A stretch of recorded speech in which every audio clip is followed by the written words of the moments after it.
Anda kembali bersama kami pemirsa. Usai mengantar pesanan makanan, seorang pengendara ojek online tewas mendadak di depan rumah pelanggannya di Tebet, Jakarta Selatan. Sebelumnya korban sempat mengalami sesak nafas. Syarifuddin, pengendara ojek online, ditemukan tergeletak usai mengantar pesanan makanan di Jalan Tebet Dalam, Jakarta Selatan. Sebelum meninggal, korban sempat mengeluhkan sesak nafas. Keluarga korban yang datang ke lokasi histeris. Memastikan penyebab kematiannya, jasad korban dibawa ke RSCM Jakarta.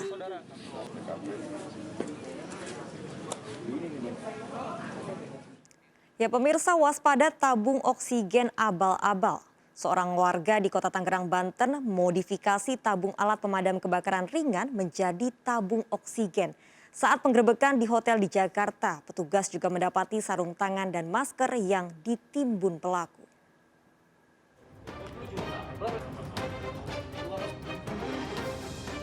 Lu kerja sama siapa?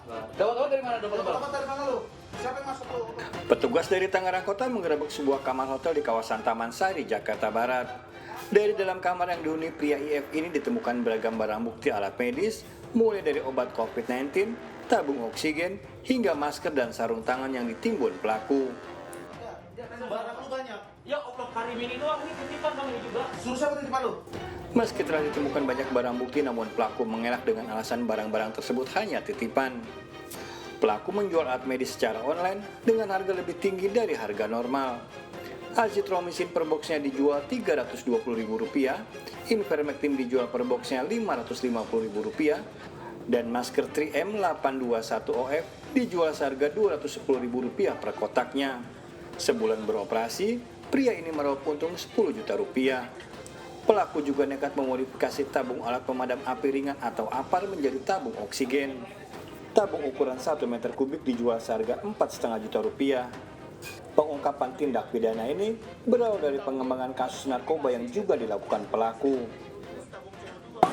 Dia juga pecandu narkoba. Jadi kita tangkap pecandu narkobanya, kemudian kita geledah di salah satu hotel tempat dia tinggal. Itu penuh, hotel itu penuh dengan alat-alat kesehatan ini.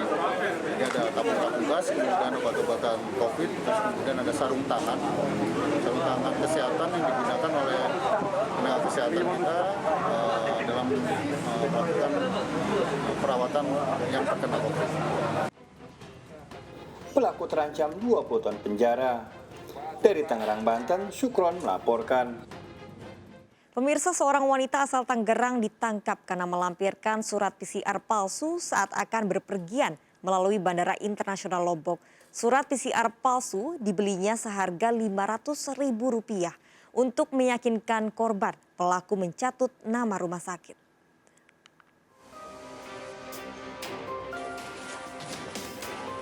Wanita asal Tangerang ini ditangkap polisi lantaran memalsukan surat PCR saat akan melakukan perjalanan keluar kota melalui Bandara Internasional Lombok. Ulah wanita 25 tahun ketahuan setelah petugas curiga karena surat PCR tidak menggunakan stempel basah melainkan hasil pemindaian. Dari pemeriksaan, ia membelinya seharga Rp500.000 dari dua pria asal Lombok yang juga ditangkap. Untuk meyakinkan pembeli dan petugas, para pelaku mencatut nama rumah sakit ternama di Lombok. Surat ini digunakan untuk tersangka, yang mana tersangka ini akan mengadakan perjalanan ke luar kota, di mana kota tersebut untuk saat ini masih termasuk dalam PPKM darurat ataupun PPKM level 4. Ikut-ikutan aja. Ikut-ikutan. Asli mana Mbak Cantik? Tangerang. Tangerang ya. Udah kenal lama sama temennya yang dua. Ya, sama tersangka yang dua. Aku kenalnya sama yang nawarin. Karena pelaku terancam hukuman 6 tahun penjara. Dari Lombok Tengah, Emma Widiawati melaporkan. Ya pemirsa, kita akhiri perjumpaan dalam berita kriminal Sergap edisi hari ini. Ingat, kejahatan mengintai di sekitar Anda, selalu waspada. Taati protokol kesehatan termasuk memakai masker, jaga kesehatan Anda dan keluarga.